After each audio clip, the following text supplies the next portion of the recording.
Sports.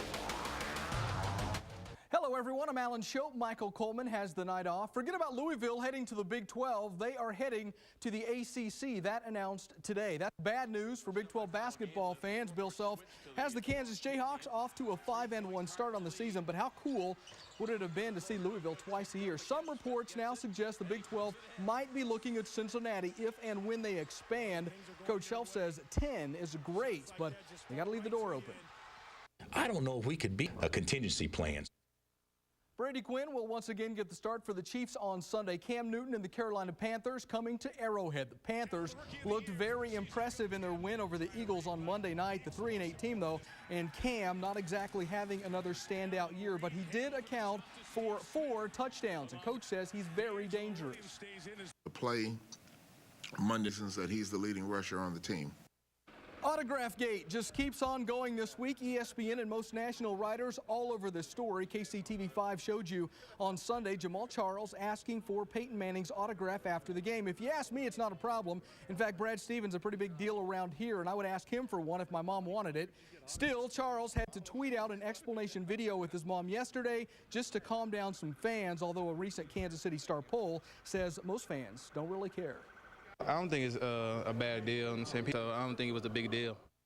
Hey, the fans have been calm in Manhattan the last couple of weeks as the team has been on the bye. You can bet those fans will be loud come Saturday as the Cats host Texas. The guys say they have to find a way to run the ball again and take some pressure off Colin Klein.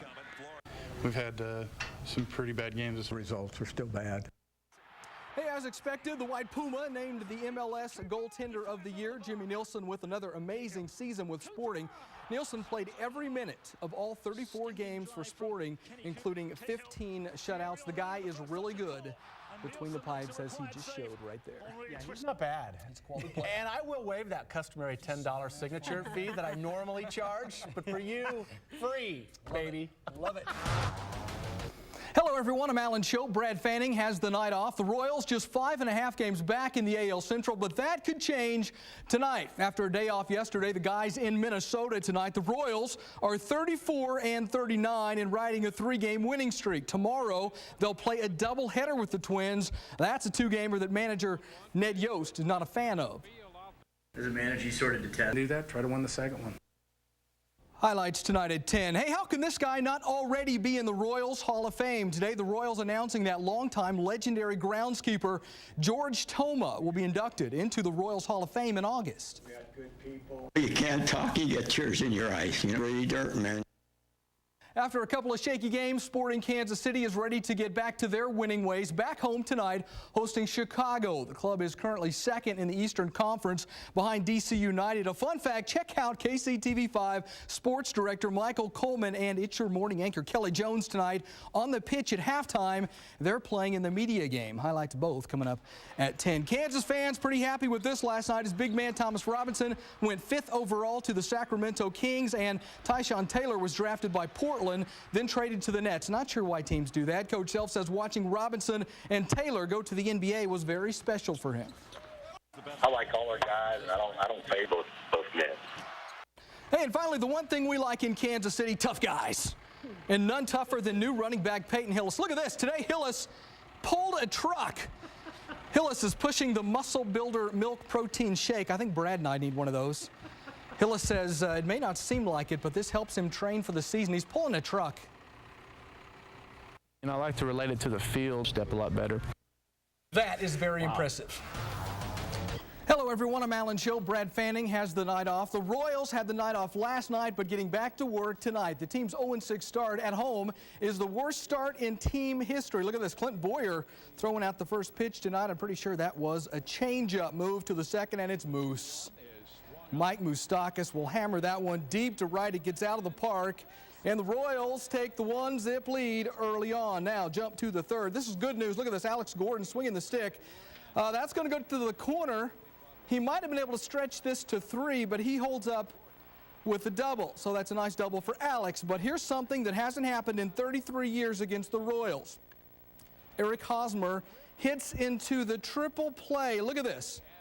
Gordon is out at second. That is amazing.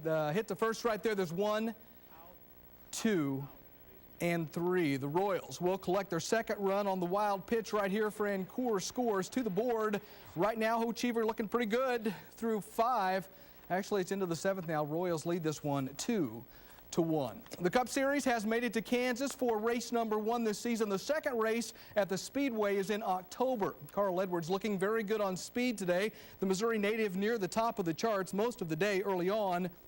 Jimmy Johnson, the fastest today in happy hour. Dale Jr., though, having a nice season. Jr.'s currently 3rd in points, but it's what he's been doing off the track that's really interesting. Dale Jr. has been working on a family tree for his family. He talked about that today. They don't have time in the day to talk about it. One day they won't have to do the work. What a cool family tree that's going to be. Meanwhile, points leader Greg Biffle is having an amazing season, and he's looking for more this weekend. The Biff loves the Kansas Speedway. In fact, he's won here twice, but he admits it's not what you do now, it's what you learn this week and apply it for later in the season. Last 10 races are really what can set up how you're going to be better for those last 10. Hey, Sporting Kansas City is sporting the best record in the MLS right now, and then some. SCKC collecting a big win on the road at Vancouver on Wednesday. Now it's a trip down the road to Portland to take on the Timbers this weekend. Peter Vermes and the guys know they can't relax even with that perfect 7-0 start. I think it's a number of, and we just got to be ready for them. Well, the Cup Series has made it to Kansas for race number 1 this season. The second race is at the Speedway in October. All the teams and drivers officially getting to practice today and try to get the best setup for Sunday. The interesting thing about Sunday is just moments after the race is over, crews will actually start tearing up the track. Kansas is all set for a banking adjustment and a track resurfacing before the Chase race in October. That means after this weekend, teams can throw out the book on Kansas. That's good news and bad news for teams. I don't think they're paving these cars. So, who was the fastest today? At the end of happy hour, it was 2-time Kansas winner Jimmy Johnson, turning a lap at nearly 175 miles an hour. For more on the Speedway and a look at the locals, here's sports director Michael Coleman. KCTV 5 Sports. Thanks for watching Off the Bench Friday. We'll have complete live coverage from the Kansas Speedway coming up tomorrow starting at 5. Good night. Hello, everyone. I'm Alan Shope. Michael Coleman has the night off. Missouri head coach Gary Pinkel will return next season. He talked about that today. Here's Neil Jones with this week's SEC report. For KCTV 5 Sports. Thanks, Neil. Meanwhile, the Jayhawks wrapped the season at West Virginia on Saturday, a loss, and they finished 1-11. Coach Weiss says they have to be ready for the Mountaineers or it could get ugly. Don't show up against these guys, could be a long, hard day.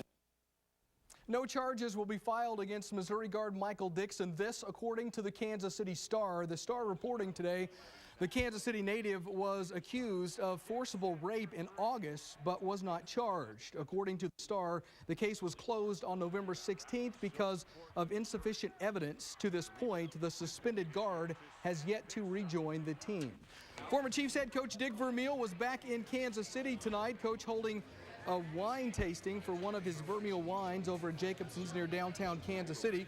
KCTV 5 sports director Michael Coleman sat down with Vermeil and asked the tough questions like, what's wrong with this team? Well, obviously, there's not enough commitment. Right now, they're in a losing momentum thing. That complete interview on Sunday night's Off the Bench. The Chiefs off today, but some players doing all they can to continue relief efforts for the last month's Hurricane Sandy in New York. Today, team members on hand to pack supplies to send up north to those still hurting from the storms. Another great example of the Chiefs out in the community. Hello, everyone. I'm Alan Shope. Brad Fanning has the night off. The Royals with 11 straight road games leading up to the All-Star game. The double dip today. You know, Amy, Brad Fanning was actually out these 2 games in Minnesota today. He took a vacation just to do what he normally does. Hey, you don't see this very often. The old fly him out, throw him out, 8-2 double play. He is meat at the plate. Hey, speaking of things you don't see very often, follow the ball here. Watch this. It goes about 3 feet foul and then curves back into fair territory. That's going to be a single. And since Sanchez forgets to cover home, the run comes home, and the Twins take the lead. Maybe the only good thing to come out of this one, Irvin Falou makes an outstanding play at short, the 6-4-3 double play. To the board in this one, Royals lose. As for that crazy foul ball that was fair. You know, I never seen that ball. And I saw Sanchez coming out and said, you know, the only chance that I got is just myself. Hey, game Game 2, Big Luke on the bump, coming off that complete game earlier in the week, but he gets into trouble very early. That's Willingham with the 2-run jack, and the Twins go up a dose. Billy Butler, though, he comes back, and he is going to take this one up, and away, and way out of the park. That's his 16th home run of the season, 2-1 at that point. We saw that great defensive play in Game 1, but here's the play of the day. Look at this. It's Escobar. Nice stop, and then behind the back with the throw. One more time. Look at this. He didn't get the double play, but what a way to get the out to the board. Royals really had a chance to do something special today. They come up empty. They lose Game 2, 5-1. How about a Bubba update? Starling making his pro debut in Tennessee this week. Bubba was 0 for 5 on Thursday night, but got his first hit last night. Tonight, Bubba went 1 for 2, got 2 RBIs and a walk. On Wednesday, Kansas City native and legendary umpire Robert Motley was in Washington, D.C. Motley receiving the Congressional Gold Medal honoring his service from World War II. With the All-Star game coming up in Kansas City, we sat down with Kansas City's legendary umpire. Okay, this is George Brett and my wife. 89-year-old. Again, before there will be another All-Star game in Kansas City. And that game is, of course, July 10th. Former Missouri Tiger, now 49er, Alden Smith is recovering from what a friend is calling a stab wound after an incident at a house party Friday night in San Jose. The injuries are considered minor. Former Jayhawk Greg Ostertag used to wear that 00 for the Kings. Now, former Jayhawk Thomas Robinson will wear his familiar 0 in Sacramento. Today, T-Rob making the rounds out in California. The Kings feel this guy will help them turn the corner. I just wish we could find a way to get him back. T-Rob says he'll come ready to play every night. Just excited to get out here and start. Can't wait to get on the floor. Did you ever get a chance to go to any Kings games growing up in Kansas City? Well, you know what? I take that back. I was really little. I think I have a vague I love them. memory. Yeah. Well, yeah. I mean, they were. I wish we still had. I know, me too. Yeah. Just between you and I. All right, great story there. Thanks a bunch, Alan. Thanks. Well, we're going to have a